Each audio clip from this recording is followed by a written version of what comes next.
rekan-rekan mahasiswa, pernahkah Anda bertanya-tanya mengapa obat suntik, tetes mata, ataupun sediaan infus terasa aman dan nyaman saat dimasukkan ke dalam tubuh? Jawabannya ada pada konsep isotonisitas dalam sediaan steril. Mari kita bedah secara tuntas, apa itu isotonisitas? Sediaan steril memiliki satu syarat krusial, yaitu isotonis. Apa itu? Secara sederhana, isotonis berarti larutan obat memiliki tekanan osmosis yang sama dengan cairan alami tubuh seperti plasma darah ataupun cairan mata. Kenapa harus sama? Pertama, untuk keamanan dan fungsi sel tubuh kita. Jika larutan obat tidak isotonis, sel darah merah ataupun sel lain dapat mengalami lisis atau kerusakan.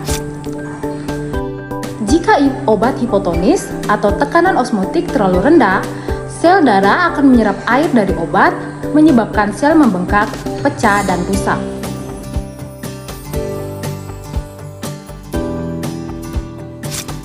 Sebaliknya, jika obat hipertonis atau tekanan osmotik terlalu tinggi, sel akan melepaskan air ke dalam obat dan menyebabkan sel mengkerut atau mengalami krenasi.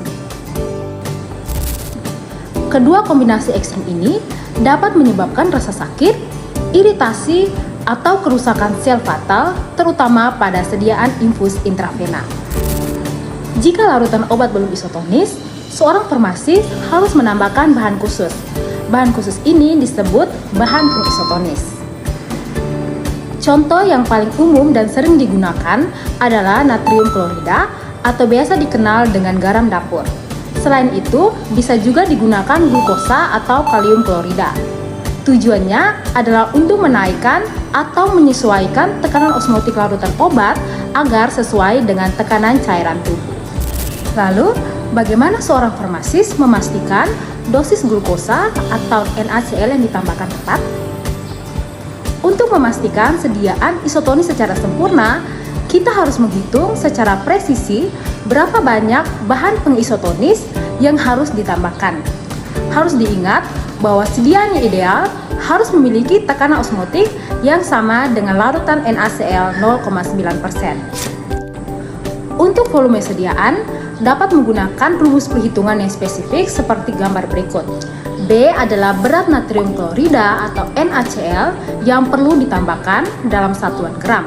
Inilah yang kita cari. Berikutnya adalah total kebutuhan osmotik.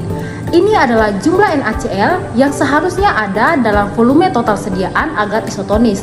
Kita menggunakan 0,9 karena larutan isotonis setara dengan 0,9% NaCl. Berikut adalah kontribusi zat aktif. Ini adalah tekanan osmotik yang sudah disumbangkan oleh zat aktif obat.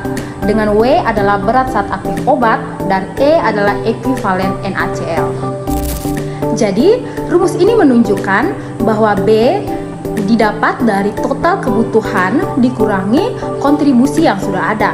Perhitungan ini menjamin sediaan steril kita aman dan nyaman saat digunakan. Jadi, isotonisitas bukan hanya soal teori, tapi tentang kenyamanan dan keamanan pasien saat menerima pengobatan. Ini adalah salah satu contoh bukti betapa cermatnya proses pembuatan sediaan steril di dunia farmasi. Semoga edukasi singkat ini bermanfaat. Sampai jumpa di kesempatan berikutnya. Bye-bye.